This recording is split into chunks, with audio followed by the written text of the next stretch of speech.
When I was in Thailand, I stopped to get fuel. Yeah. And they had somebody working who would fill up the fuel for you. Yeah. In Australia, we don't have this. You have to do it yourself. Yeah. Oh, in Thailand or in Taiwan? Thailand. Oh, really? In Taiwan, they don't have. In Taiwan, our gas station also have a staff. They help you too. Yeah. But in Australia, it's only self-serve. Yeah. Self-serve. Yeah. Whoa. But how to pay? Just go inside and pay. So it's like a convenience store. It's kind of like convenience store. It's a super expensive convenience Oh, store. really? Yeah. Definitely, yeah. You can have a look at the price of chocolate bar. One chocolate bar, so expensive.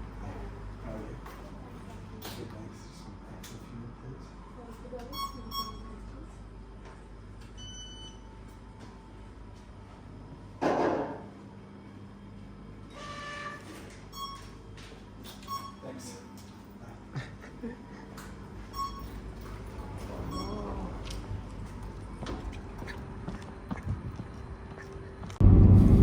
Okay, so Toowoomba is on a mountain,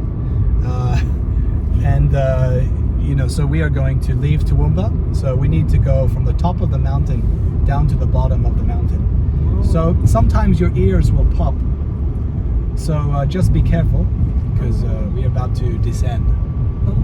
We are about to descend. Because of the air pressure difference. That's right, yeah, just like in an airplane. All types of cultures and ethnic groups. Oh, it's my first time to see mountain in Australia, actually. Oh yeah, so that's the top of, that's like sort of near where our house is up there. And then down there, that's Tabletop Mountain. It's the flat top. Wow. Yeah, it's called Tabletop Mountain. It's really nice. Very beautiful, actually. Yeah, you can climb it if you want. It's great. So how do you invest your time and money? How do you arrange it? Can I ask? Do you have any plan in the future? Yeah, well, like I just save up for maybe some things that I want to do. Like I saved up for going to Taiwan, right? And it's kind of easy, yeah. Like you say, if you have a good job, if you have any job, it doesn't have to be a great job. Just working at McDonald's or KFC, then if you are just smart with your spending, then it's okay. So because everything's expensive, if you are working and then you only spend money on things that are good value, then it should be fine. Also, there are so many like Taiwanese young people. They discuss: is it worth to doing working holiday in Australia? So maybe as an Australian, do you recommend people from other country to come to work in Australia as working holiday? Like they do a lot of part-time job working from like picking fruit. Do you recommend them to come? I recommend to come. I think if you have accommodation sorted out, then you should come. But if you don't have accommodation sorted out, try to find it first, I think, or try to find it before you come, because especially in Brisbane, the rent has gone up in the price, so it's harder to find a good deal, So yeah, I think welcome to Australia, and there are many Taiwanese people here already, so if you want, you can just find friends easily, I think. Yeah. And Australian people, we love so friendly. Australian people, so talkative. It's so easy to start a small talk.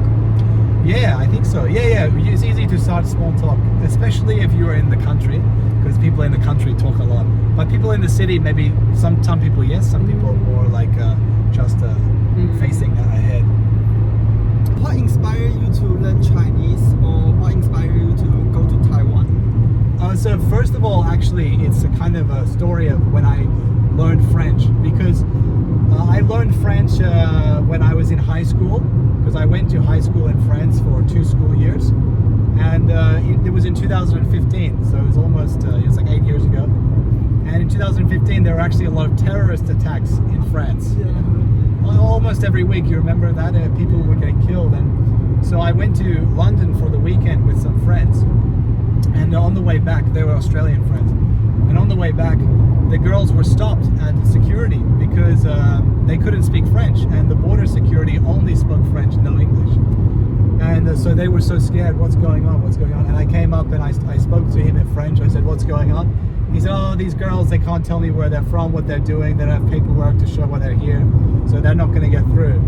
And he said, what about you? Like, where are you? What are you doing? I said, oh, I'm just here for the weekend student trip with these girls.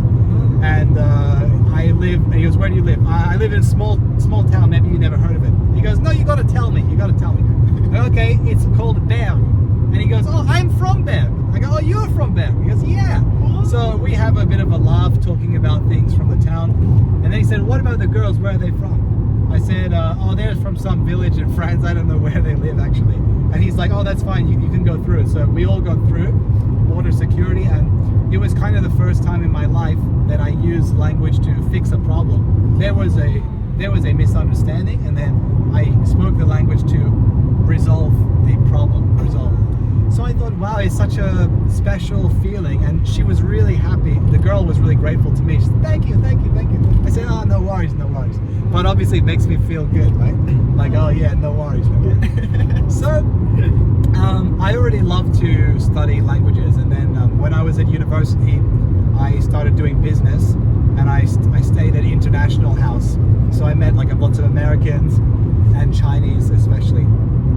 And I made actually a lot of the Americans, to be honest, just this group of Americans, not talking about all Americans, but this group of Americans, they only cared about politics and to talk about annoying things. And to be honest, they kind of annoyed me a lot. So I spent a lot of time with the Chinese people, and they taught me some words. I thought, oh, this is really fun. So I want to learn Chinese. So I started learning it, and I went to Chinese school in Brisbane, and went there for about like a year or so. And then I started studying at my university, and then I went to Taiwan because in Taiwan they had a block on tourism during COVID for a little while. And the only way to get to Taiwan was through student visa. And the only way to get student visa was to get a scholarship. So I applied for the scholarship, and I got the scholarship. Woo! So I got the scholarship, so I got to go to Taiwan, and I thought, wow, this is such a great opportunity. Like, I can really learn the language a lot more. And to be honest, I learned a lot of words in Taiwan. But at the same time, I made many international friends, from France, from America, from Canada, from all over, from Russia, all over the world. And so I ended up actually speaking English most of the time. And when I went out to party with Taiwanese people, they would say that I would try to practice Chinese, and they replied to me in English. I go, oh, okay, all right, that's how it is. So to be honest, my Chinese improved, but not, I wasn't speaking all the time because I think Taiwanese are very good at English. So it makes it very comfortable for foreigners. So that's great. But if you want to learn the language, maybe try to go to Kaohsiung or something, because people in Kaohsiung, maybe they are more open to speaking Chinese with you. I think to learn a language, there are many different points you have to reach. There's a listening, there's a visual, maybe like a reading characters. There's lots of different things. So if you practice speaking, that's good, but you also need to practice your listening, because otherwise your accent will not be good, or your fayin will be bad. So maybe just try to, if you have the opportunity, try to listen, watch movies, this kind of thing. And also, when I first time met you, you speak Taiwanese to me. Really? Yeah. I spoke Taiwanese to you? Yeah, you speak. I said Jababwe. It's a Taiwanese swear. Yeah. I forgot it already. Yeah, no worries, but No worries. Yeah, I just feel very funny with what Taiwanese swear can you speak? I forgot. I can't. I don't remember any Taiwanese swear words. I forgot them. Oh. And I also, but I know some Mandarin swear words. For example. No, not from the video. If you stop the video, then I will tell you. It will be very funny. Yeah, well, the funny thing is that it's funny when you are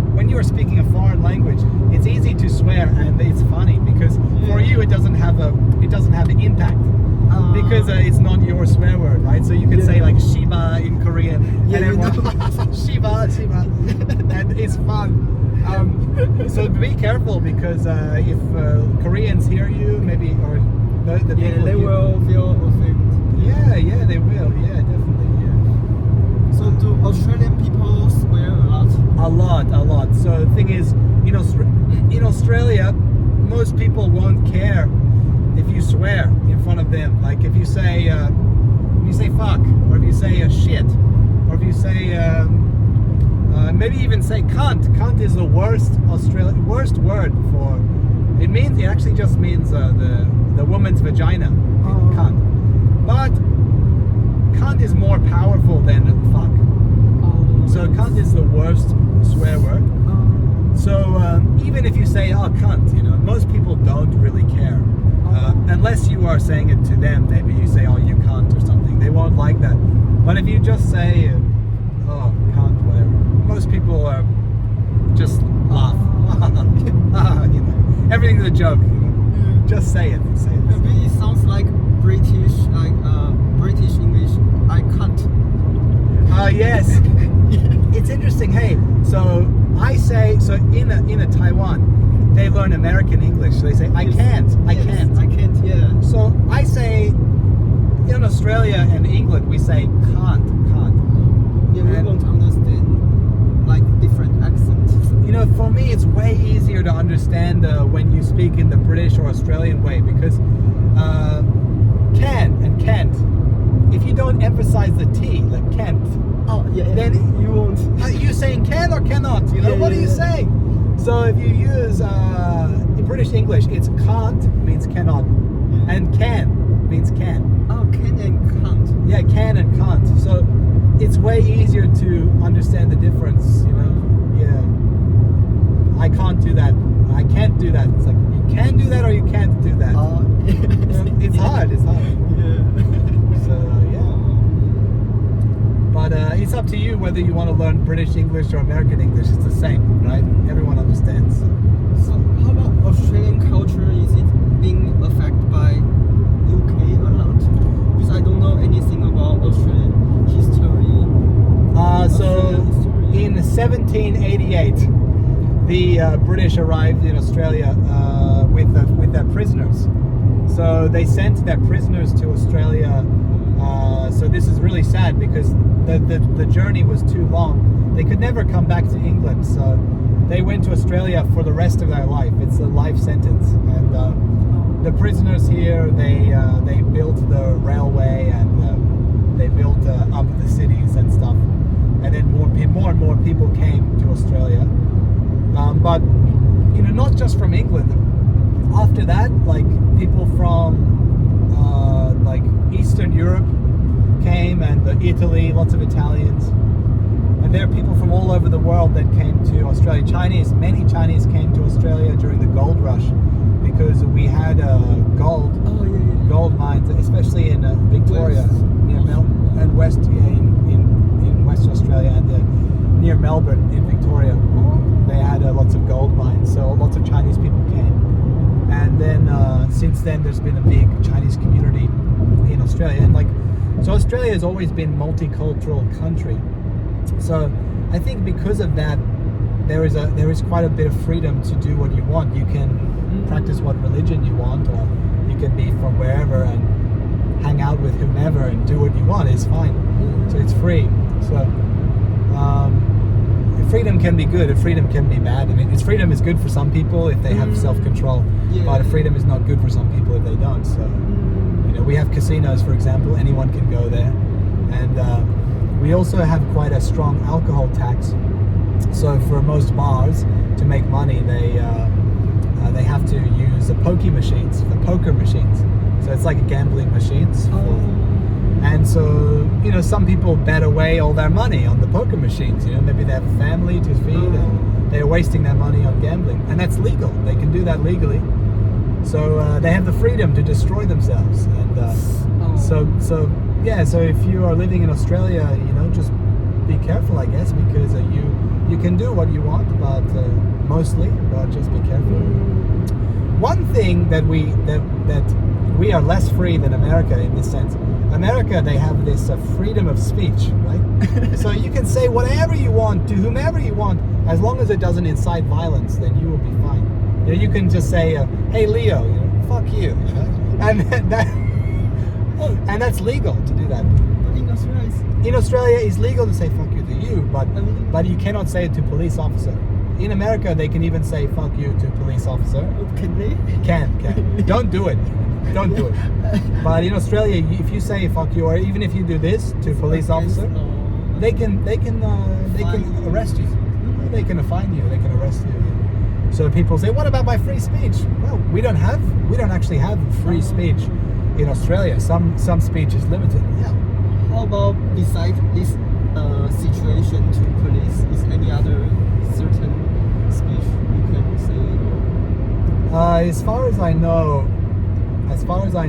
I had to research that, but I think normal people, they won't swear to police. Nah. Well, I have a friend who did that. He did that to a policeman and he got arrested. So it wasn't smart. But sometimes you're in a bad mood and you can't control your hands. No, I don't know. But I think he was in a bad mood that day. How about weed? Is weed legal in Australia? So weed is legal in Canberra, which is the capital of Australia, the capital city.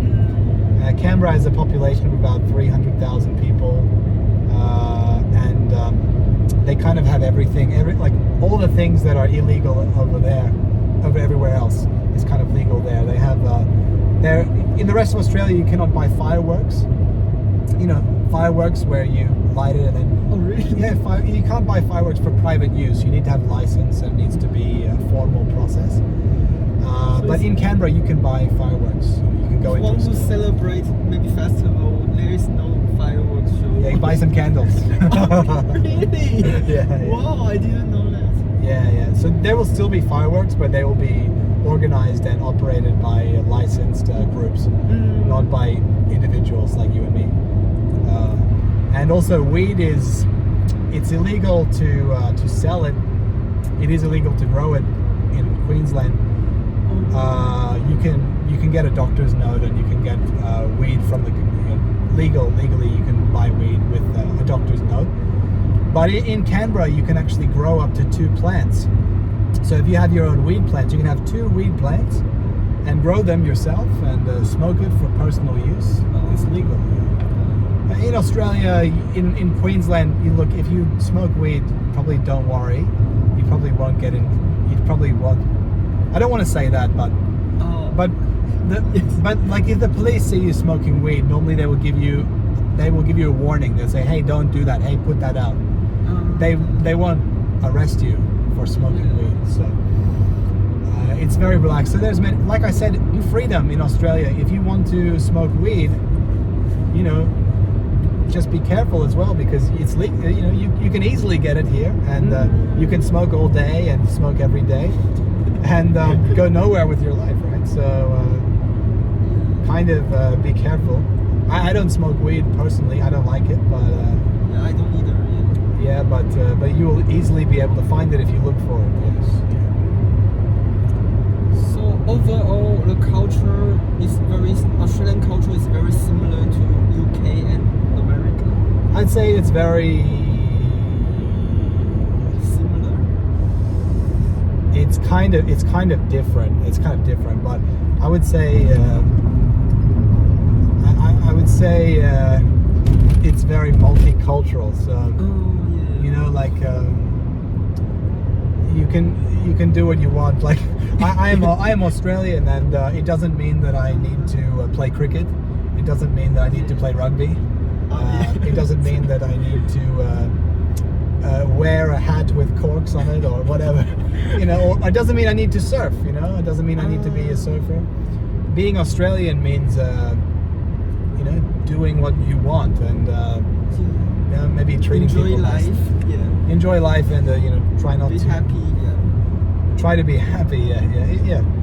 Great. You know, I think everyone is welcome here if they want to have a good time and be nice. It's fine.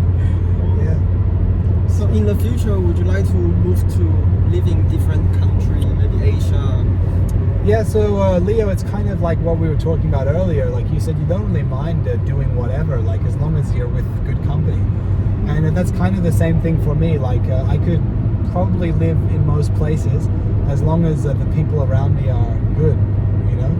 Like, so like when I was in Taiwan, like almost everyone I met were just so good to me, and I had such a great time that definitely if there was an opportunity to work in Taiwan using my like degree, like because I do marketing, doing something like that in Taiwan, I'd say yes. Yeah, I will leave your information down below. If it's any company, please contact. Yeah, great. Alex. So would you like to marry a Taiwanese girl in the future? Well, you know, I think there's advantages because speaking of getting a visa, if you marry someone from China, right, you can get a permanent residency. Yeah. But I don't think you can get like, I don't know, like it's not as easy to get that. It's beneficial to have two passports, right? So if you've got like a kid, the kid can have an Australian passport and have a Taiwanese passport. So there would be advantages. And also I love Taiwan, so it's like, that would be great actually. But yeah, please, Taiwanese girls, feel free to connect Alex. yeah, at your own discretion, yes. Be careful, 小心哦, Yeah. Be careful. Yeah. But yes, you know, beautiful girls all over the world, and when you meet the right one, it doesn't matter as much the nationality. Nationalities doesn't matter. Yeah. It could be a girl from Bolivia, even though I don't really want to go to Bolivia, but just as an example. Yeah.